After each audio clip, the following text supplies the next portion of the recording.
Hey there, Scouts and Scouters. Welcome to the Scouter Rob Storytime Show. My name's Sven Gilkey, and I'm recording today's program yesterday, which is now, which for tomorrow. Because right now, I'm at Scout Camp with the rest of the Mount Baker Council staff doing some service projects to get camp ready for a great adventure this summer.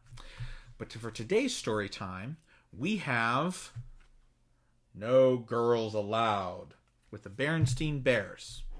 I wanted to share this one because if you didn't know yet, girls are allowed in Cub Scouts and in Scouts BSA. And that's made our program all the better. So, when you're thinking about recruiting kids to Scouts, don't forget, girls are allowed. But for today, we're going to read the Berenstain Bears and No Girls Allowed.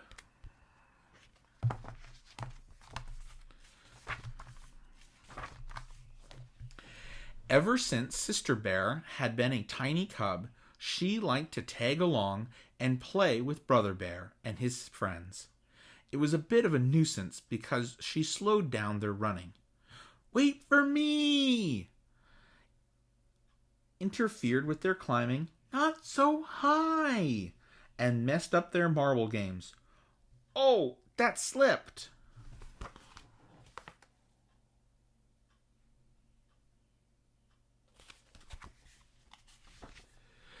But as she grew older, things changed. She still liked to tag along with her older brother and his friends, as it was no longer a bit of a nuisance. It was a big nuisance. She got to be a fast runner and outran brother and his friends. "Look at her go," said Papa. She got to be a good climber and outclimbed them all. "Oh dear," said Mama, "I do wish she'd be more careful." And she won all their marbles.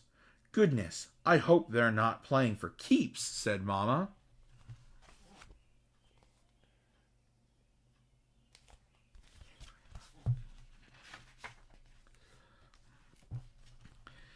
"It certainly is good to see sister and brother and their friends playing so nicely together," said Papa. "Look, they're organizing a baseball game." "Yes," said Mama. "But it does worry me just a little that sister is the only girl in the group." "Now, Mama," said Papa, "it's not whether you're a he or a she that counts. It's how you play the game. Look, she just hit a home run."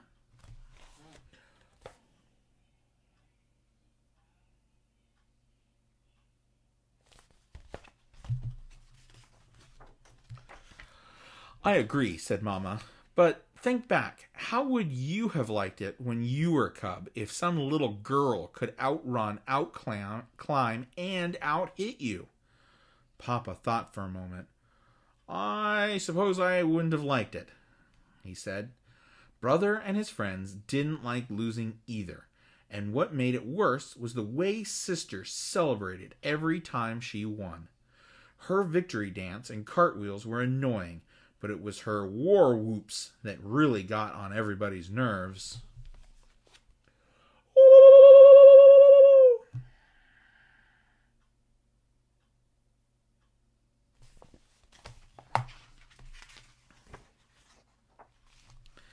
Then, one day, when sister was planning to tag along as usual, planning on tagging along as usual, her playmates were nowhere to be seen.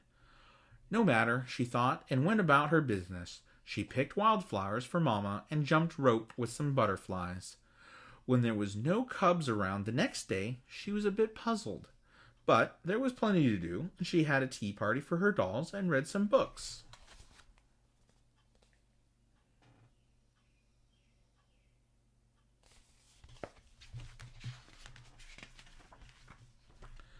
But on the third day, she began to wonder what was going on. "Where are those cubs?" she said. "They weren't in the old climbing tree. They weren't playing marbles. And they certainly weren't on the baseball field."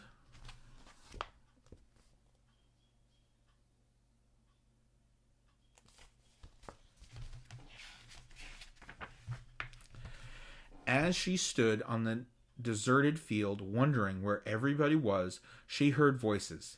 They sounded like cubs' voices, and they were coming from the thicket. She followed the sound into the thicket. What were those cubs up to? When she reached the edge of the frog pond, she found out. What they were up to was building a secret clubhouse on Berry Bush Island in the middle of Frog Pond. It had peepholes and watchtowers and a little bridge. It was almost like a castle. What a wonderful surprise.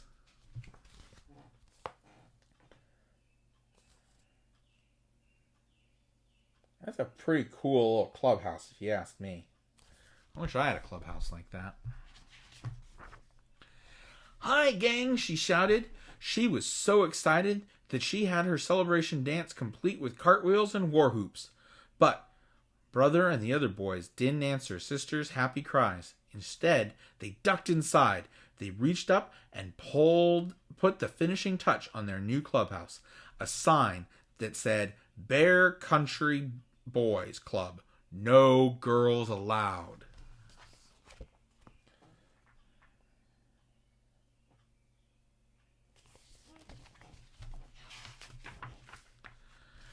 As Sister stood there trying to think about what to do next, there was a creaking sound.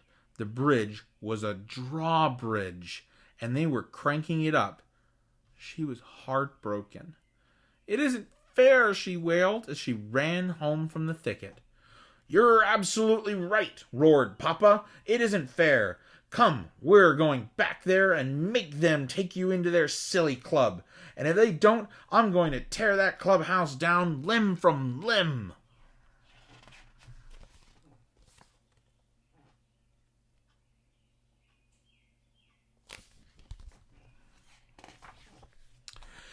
But Mama stopped them. I don't think that's the answer, she said. Those boys are being very unfair. Sometimes boys act that way. So do girls. But whoever does it is wrong. The important thing is not whether you are a boy or a girl, but the sort of person you are. And, be that as it may, you can't make cubs want to play with you.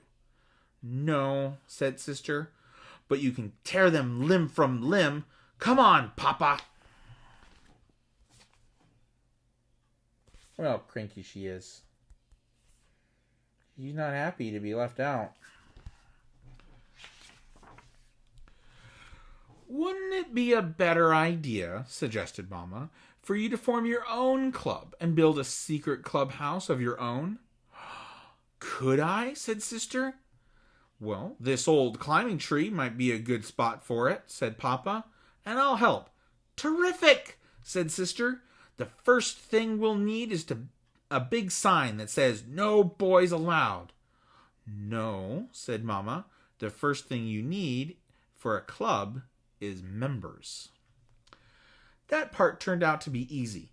News of the No Girls Allowed Club traveled fast, and there was quite a few other sisters who didn't like the idea of being left out. They had a lot of good ideas. Lizzie made a rope ladder that they could wind up when they didn't want visitors. Ellen brought a spyglass for keeping watch, and Marcia had the best idea of all, a tin can phone system.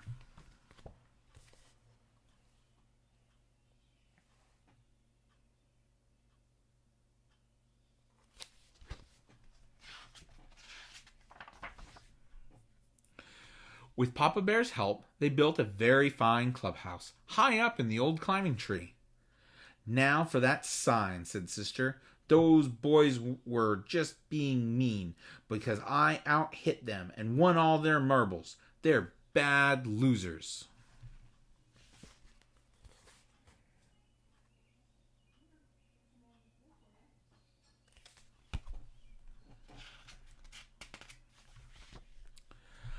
I suppose that's true, agreed Mama. But you know, there's such a thing as a bad winner, too. Someone who makes a big braggy show every time she wins. Sister Bear knew exactly who Mama was talking about. But still isn't fair, Sister said. Well, said Mama, I think we can work things out. But first, we have to celebrate the opening of this very special clubhouse with some very special refreshments, barbecued honeycomb and salmon. Now, if there's anything Cubs are crazy about, it's barbecued honeycomb and salmon. Girl clubs and boy clubs. So Papa loaded up the barbecue. The yummy smells reached into the thicket and floated right under the noses of the members of the Bear Country Boys Club.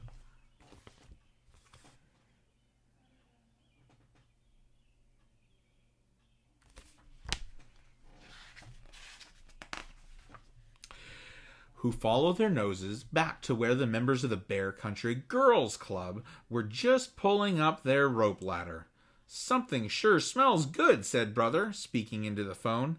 The girls took a vote and decided to invite the boys up for honeycomb and salmon. "How would you like to come back to our place for dessert?" said Brother. "Our berry crop is ripe for picking."